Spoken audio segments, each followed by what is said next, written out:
দর্শক, এই মুহূর্তে আছি আন্তর্জাতিক অপরাধ ট্রাইব্যুনাল। আমরা দেখতে পাচ্ছি ইতিমধ্যে একটি প্রিজন ভ্যান কিন্তু আন্তর্জাতিক অপরাধ ট্রাইব্যুনালের ভিতরে প্রবেশ করেছেন। আমরা আপনাদেরকে দেখানোর চেষ্টা করব যে আসামিগুলো রয়েছে। বিশেষ করে আমরা গতকালকে জানতে পেরেছি যে আজকে 14 জন আওয়ামী লীগ যে মন্ত্রী রয়েছেন, এমপি রয়েছেন এবং আওয়ামী লীগ যে নেতা তা অর্থাৎ মোট 14 জনকে কিন্তু আজকে এই আন্তর্জাতিক অপরাধ ট্রাইব্যুনালে কিন্তু বিচারের জন্য কিন্তু তাদেরকে আনা হবে এমনটি কিন্তু জানা গেছে। এবং ইতিমধ্যে আমরা দেখতে পাচ্ছি একটি প্রিজন ভ্যান, সেই প্রিজন ভ্যান থেকে কিন্তু আসলে তাদেরকে নামানো হবে। ইতিমধ্যে আমরা জানতে পেরেছি যে গোলাম সাবেক শিক্ষামন্ত্রী দীপুমণি তাকে কিন্তু এখানে আনা হয়েছে এবং এই প্রিজন ভ্যানে কারা রয়েছে সেটি এখনো নিশ্চিতভাবে বলতে পারছি না, কিন্তু অনেকেই বলছিলেন যে এখানে হাসানুল হক ইনু এবং আরও অন্যান্য মন্ত্রী, সাবেক এমপিরা কিন্তু এখানে থাকতে পারেন। বাংলাদেশ আওয়ামী লীগের শীর্ষ পর্যায়ের নেতৃবৃন্দরা কিন্তু এই প্রিজন ভ্যানে থাকতে পারেন। দর্শক দেখতে পাচ্ছেন এখানে অসংখ্য পুলিশ কিন্তু এখানে শৃঙ্খলা যেন ঠিক থাকে, কেউ যেন এখানে বিশৃঙ্খলা সৃষ্টি করতে না পারে তার জন্য কিন্তু এইভাবে কিন্তু তারা এখানে অবস্থান নিয়েছেন এবং এই প্রিজন ভ্যান থেকেই কিন্তু তাদেরকে নামানো হবে। কাদেরকে আসলে নামানো হবে সেটি এখন অবধি পর্যন্ত নিশ্চিতভাবে বলা যাচ্ছে না, কিন্তু অনেকে বলছেন হাসানুল হক এখানে রয়েছে, সালমান এফ রহমান রয়েছে, আরও শাহজাহান খান রয়েছেন, আরও অন্যান্য আওয়ামী লীগের নেতৃবৃন্দরা কিন্তু এই প্রিজন ভ্যানে থাকতে পারে। আমি এই মুহূর্তে রয়েছি আন্তর্জাতিক অপরাধ ট্রাইব্যুনাল থেকে লাইভে সরাসরি দেখানোর চেষ্টা করছি। আমরা এই মুহূর্তে দেখতে পাচ্ছি ফারুক খান রয়েছে।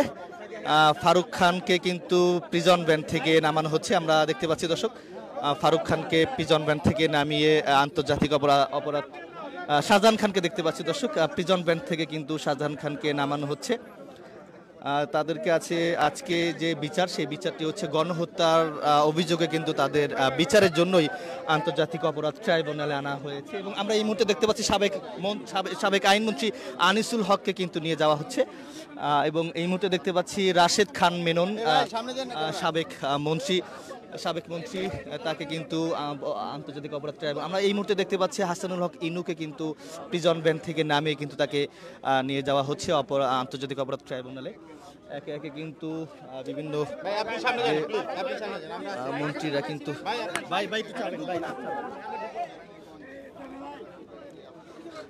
আমরা আরেকজনকে দেখতে পাচ্ছি, তাকে কিন্তু প্রিজন ভ্যান থেকে আমরা দেখতে পাচ্ছি এই মুহূর্তে প্রিজন ভ্যানের ভিতর থেকে কিন্তু সালমান এফ রহমান কিন্তু নেমে আসছেন।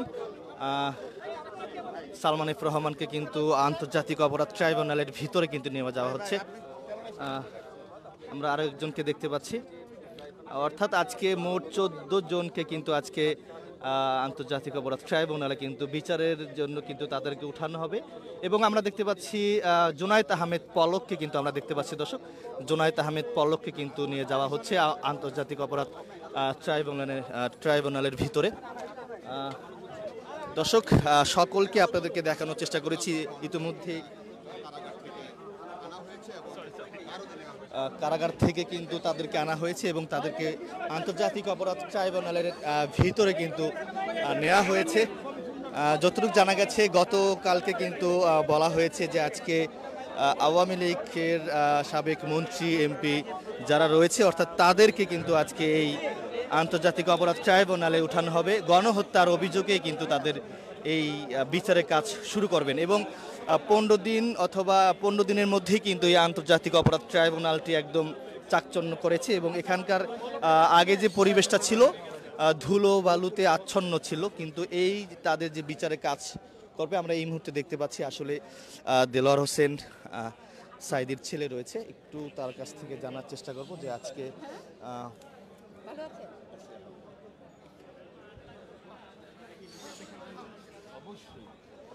দেলোয়ার হোসেন সাইদির একটু এক মিনিট বিচার দেখার জন্য এসেছেন কিনা, মানে আজ কেন আমি একটু নেই। হ্যাঁ, এখন সব দূর দিয়ে না সবাই ছবি নিয়ে ব্যস্ত, এখন খুব কম লোকই আপনাকে চিনি, টেনশন করেন। দেলোয়ার হোসেন সাইদির ছেলে কি বলছেন সেটি আপনাদেরকে এই লাইভের মাধ্যমে জানানোর চেষ্টা করব। তিনি কি বলছেন? জি হ্যাঁ, আজকে এসেছি তো অবশ্যই বিচার দেখার জন্য। আমি বিশ্বাস করি যে আমার শহীদ পিতা আল্লামা সাইদির উপরে যেভাবে জুলুম করা হয়েছিল, একজন নিরীহ নির্দোষ মানুষকে যেভাবে তারা পরিকল্পিতভাবে ষড়যন্ত্রমূলকভাবে হত্যা করেছে, সেই হত্যার বিচার আজকে আমরা দেখতে পাবো। সেই প্রত্যাশা নিয়ে এখানে এসেছি। এটা শুধু আমি একা এসেছি তাই না, আমি আমার সকল মজলুম পরিবারের প্রতিনিধিত্ব করছি। আমাদের সকল পরিবার বাংলাদেশে যারা ইসলামী আন্দোলনের ছিল, বিশেষ করে 24-এর গণঅভ্যুত্থানের যে নায়কেরা ছিল, সেই সমস্ত শহীদ পরিবারের সকল সদস্যের প্রতিনিধিত্ব করছি। আমি প্রত্যাশা করছি আজকে ন্যায় বিচার প্রতিষ্ঠিত হবে এবং বাংলার মানুষ দেখতে পারবে যে অন্যায় জুলুম করে কেউ টিকে থাকতে পারেনি, আওয়ামী লীগের মতো রেজিমও টিকতে পারেনি। সুতরাং ভবিষ্যতেও যারা এ ধরনের অন্যায় অত্যাচার জুলুম করবে তাদের জন্য আজকের দিনটি একটি শিক্ষা। এই থেকে শিক্ষা নিয়ে দেশ গঠনে রাজনীতিবিদরা অংশগ্রহণ করবে, এটাই প্রত্যাশা। আপনি আপনি একটা ফেসবুকে লিখেছিলেন যে আসলে খেলাটা এখন হবে, সেটা আসলে কি বোঝানোর জন্য লিখেছিলেন? সেটা বলেছিলাম মূলত ন্যায় বিচার প্রতিষ্ঠার জন্য, কারণ আওয়ামী লীগ এই ট্রাইব্যুনাল দিয়ে বাংলাদেশকে বিভাজন করেছে এবং এই ট্রাইব্যুনালকে ব্যবহার করে তারা বাংলাদেশের মানে দেশপ্রেমিক রাজনীতিবিদকে পরিকল্পিতভাবে হত্যা করেছে। সেই ট্রাইব্যুনাল আবার প্রস্তুত হয়েছে। আমরা বিশ্বাস করছি এই ট্রাইব্যুনালে ন্যায় বিচার প্রতিষ্ঠা হবে এবং এখানে চাক্ষুষ সাক্ষী, মাত্র 1 মাস আগের যে চাক্ষুষ সাক্ষী, সেই চাক্ষুষ সাক্ষীর ভিত্তিতেই আওয়ামী লীগের যত মানবতা বিরোধী অপরাধী আছে এদের প্রত্যেকের বিচার হবে, এটাই আমি মিন করেছিলাম। এটা কি প্রতিশোধের একটা ঝাল আছে মনের মধ্যে? নিশ্চয়ই না, নিশ্চয়ই না। আমরা প্রতিশোধের রাজনীতিতে বিশ্বাস করি না। আমরা বিশ্বাস করি ন্যায় বিচার প্রতিষ্ঠিত হোক। তারা জুলুম করেছে, এই জুলুমের বিচার হচ্ছে, এটাই দেখতে এসেছে। Thank you so much. ওকে,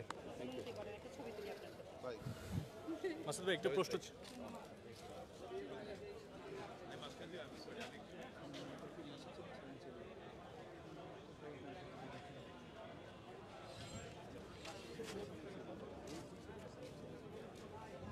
দেলোয়ার হোসেন সাঈদীর ছেলে মাসুদ সাঈদী তিনি আমাদেরকে বলছিলেন যে এই যে তারা যে জুলুম করেছে মানুষের প্রতি, তারা যে অত্যাচার করেছে, মানুষকে গণহত্যা করেছে, তার জন্য তাদের আজকে এই শাস্তি হবে, এটি আসলে তিনি তার অনুভূতি প্রকাশ করছিলেন দেলোয়ার হোসেন সাঈদীর ছেলে মাসুদ সাঈদী। দর্শক, এই মুহূর্তে আমি রয়েছি আন্তর্জাতিক অপরাধ ট্রাইব্যুনালের সামনেই, অর্থাৎ এই যে গেটটি দেখতে পাচ্ছেন, এই গেট থেকে কিন্তু 14 জন যারা রয়েছে আজকে যাদেরকে বিচারের কাজ যাদের হবে, গণহত্যার জন্য যাদেরকে বিচার করা হবে, তাদেরকেই মূলত এই ভিতরে কিন্তু রাখা হয়েছে। একে একে করে তাদেরকে কিন্তু ভিতরে প্রবেশ করেছেন, অর্থাৎ প্রথম অবস্থায় যতটুকু জানতে পেরেছি একটি প্রিজন ভ্যানে দীপুমণি আসে, তারপরে যে একটি প্রিজন ভ্যান, সেই প্রিজন ভ্যানে করেই অন্যান্য যে সাবেক মন্ত্রী, সাবেক এমপি অর্থাৎ রাশেদ খান মেনন, তারপর জোনায়েত আহমেদ পলক, তারপর হচ্ছে হাসানুল হক ইনু, সাবেক আইনমন্ত্রী আনিসুল হক, অর্থাৎ মোট 14 জন কিন্তু আজকে এই আন্তর্জাতিক অপরাধ ট্রাইব্যুনালে কিন্তু তাদেরকে আনা হয়েছে এবং তাদেরকে গণহত্যার অভিযোগে কিন্তু তাদের বিচারের কাজ শুরু হবে, এমনটি কিন্তু জানা গেছে।